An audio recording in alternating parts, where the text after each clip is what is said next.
What if Kacey Musgraves was a mid-noughties chart pop punker? Find out on this week's What If, How, When, Why.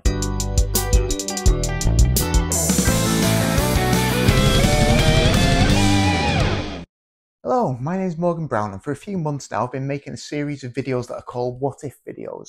Each week I take a popular song and imagine an alternative universe in which a different set of circumstances or a decision that someone's made cause that song to come out completely different from the version that we know. I then take the original lead vocal of that song and record a new backing track to it in order to realise this alternative vision. So this week I took the song Butterflies by Kacey Musgraves and imagined how it might have sounded had Kacey been signed to a major label in the mid-2000s and marketed as a sort of post-Avril Lavigne style chart pop punker. And if you haven't heard that yet, it sounds a little bit like this.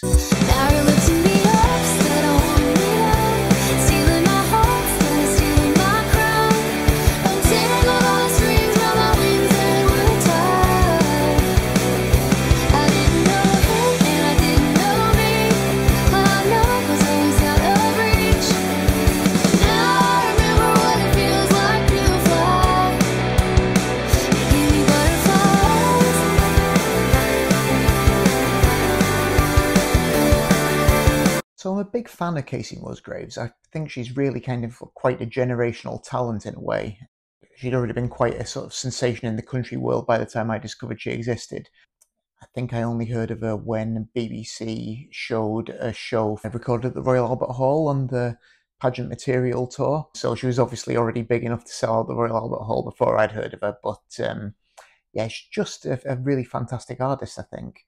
If you're not familiar with her work, I guess she first came to any kind of prominence on the talent show Nashville Star. I think it was the 5th season back in 2007. And she didn't win, she came in 6th, I think. There's not much footage kicking around on the internet now of that show, but the one clip I did see was great. But then just carried on honing her songwriting. She'd already self-released a few CDs of stuff. Yeah, those first 3 independent albums are definitely greatly sought after. But yeah, she just bided her time. Eventually, a few years after that Nashville Star thing, released that first album, Same Trailer, Different Park, it's a phenomenal record. It manages to sound sort of contemporary, but at the same time, it's not latching onto any particular country music trends. It kind of runs quite a gamut of different sort of styles that have existed in country music without sort of pinning itself too firmly to any of them. It all just sounds like Kacey Musgraves, and all of it sounds credible. It's really well done. Particularly kind of like made some waves in the country music establishment for the song Follow Your Arrow, which voices support for LGBT concerns. Also is the first example of Kacey being quite outspoken about drug use. Roll up a joint or don't, which is something that's continued through her career. Obviously, you know, there've been plenty of rebels in country music going back to, you know, Hank Williams, Johnny Cash, through the kind of outlaws in the 70s, but the country music establishment on the whole tends to be really conservative, so I think she definitely made some waves with that. But it's a great record. And then Pageant Material, the second album, kind of leans a bit more into the more traditional styles. I think a lot of it was recorded live, like a record back in the 50s or 60s might have been. Another just terrific collection of songs. Really established her as someone who could pull off the difficult trick of sounding both kind of fresh and new, and also being able to kind of really credibly handle these kind of traditional styles as well. Golden Hour, the third album, was kind of the massive major commercial breakthrough. I think it's quite impressive that she managed to do it without doing a full Taylor Swift and just diving absolutely headlong into pop. I mean, there's certainly pop elements to it, but at its core, it really remains a country record. Any of those songs you could just play on an acoustic guitar, it would sound like a country song, but there's bits of tasteful psychedelia in there, there's bits of sort of more adult contemporary pop in there, it's synths flying about all over the place. It's a really sonically rich and really interesting record, and I think one that really broke her with a much larger pop audience without completely alienating country fans as well. And then the album after that, Star-Crossed, I think some people possibly went a bit too far in the sort of genre experimentation. She delved into disco with High Horse on Golden Hour, but there's all kinds of things going on in Star-Crossed. It's a really wide-ranging record. But to me, it still really works. There's still plenty of country in there. Songs like Camera Roll and Hook Up Scene, particularly, still kind of pretty much pure country folk. It's a fascinating record that still stands up, I think, probably better than a lot of people remember. And then obviously her most recent Deeper Well kind of goes a bit back to country folk basics in a way that sounds an awful lot more credible than a lot of other artists who've done kind of back to basics records, just because you know that that's where she comes from and she does it better than most other people.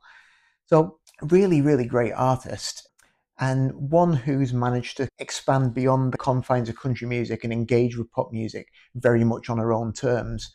So what I did with this week's What If video is imagine if, instead of being able to have that career path, if Kacey had been snapped up by a major label straight out of being on that Nashville Star Show and had been molded into something completely different in the way that we know major labels do. I guess around that time, sort of mid to late 2000s, she would have been coming after the breakthrough of Avril Lavigne, and then you get Katy Perry, you get Kelly Clarkson going really big with that second album.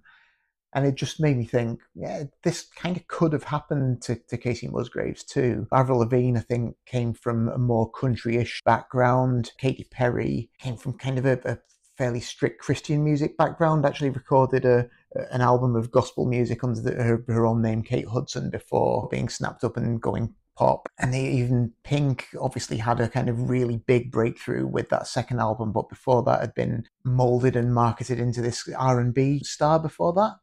So that was definitely happening around that time. And I just thought it could have been very different for Kacey if she had just been signed up coming out of that show as a teenager.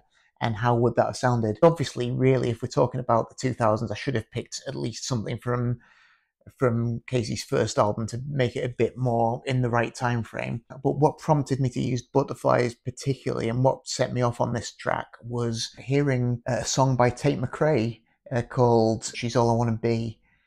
Now, I try and keep vaguely up to date with pop music, but I must admit I'm pretty out of touch. So I hadn't heard this song. I was vaguely aware of Tate McRae's existence, but didn't really know much about her.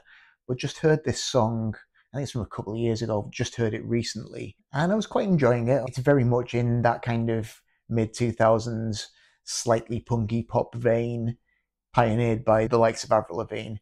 You know, tastefully punky, but still very much pop music. And I was bobbing my head along. It's really catchy. Chorus comes in. Oh, what a great chorus hook. That's so catchy. Hang on a minute. That chorus hook is just Butterflies by Kacey Musgraves. And it's only the first two lines of the chorus, so, you know, it's not wholesale plagiarism, but those first two lines, it's pretty close. I actually isolated the vocal from the Tate McRae song and popped it onto my track for this track just to see how they stack up. And I don't think I was going to get sued, but I think it's probably not unreasonable to guess that one of the writers of She's All I Want to Be probably had heard Butterflies, and it was just somewhere in their subconscious when they were coming up with this melody, because it's pretty close.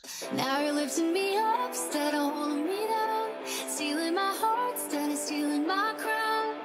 Stupid boy making me so sad, didn't think you could change this fast. Now you're lifting me up instead of holding me down, stealing my heart instead of stealing my crown. But anyway, that got me thinking, do you know what? I bet Butterflies would sound good done in this style.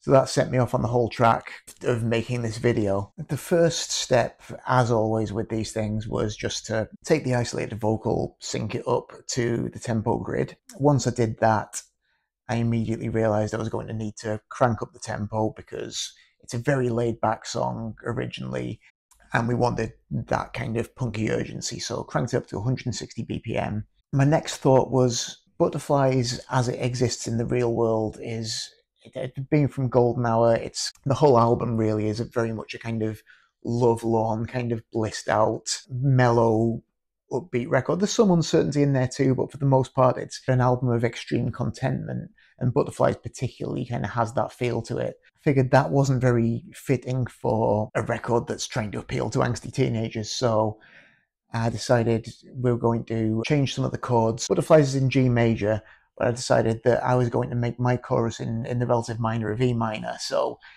I think just that one change makes a massive difference to the tone of the song. Rather than being about the bliss of new love, it's more about the kind of queasy uncertainty of new love. So the butterflies are making her feel anxious rather than loved up. So having decided to make that change, popped some bass on there. After programming the drums, obviously. The drums, I decided I was going to use real sounding acoustic type drums on the choruses, but for the verses, I was going to use a drum machine, just so there's a really marked kind of contrast there.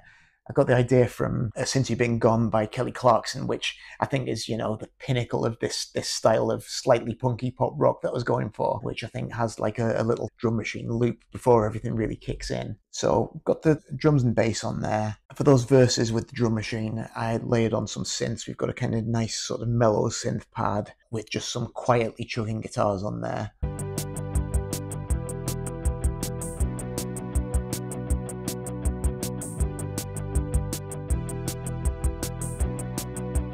And then when we get to the choruses, it goes big, so I piled on loads of guitars. I think altogether there are 8 guitars on there just doing different things. So really big, kind of expansive guitars.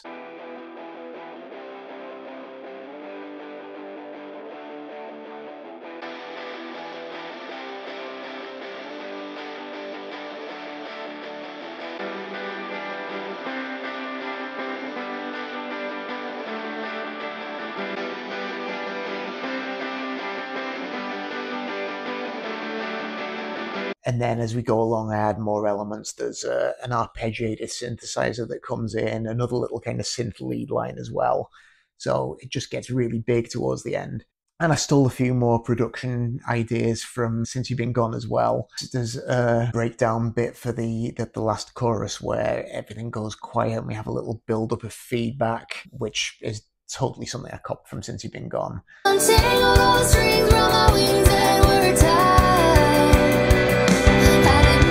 And there's also a drum fill where I've got just some muted notes, some ghost notes on the guitar, and I pan those between the sides of the stereo spectrum as well, which again just totally lifted it from what Max Martin did on Since You've Been Gone. I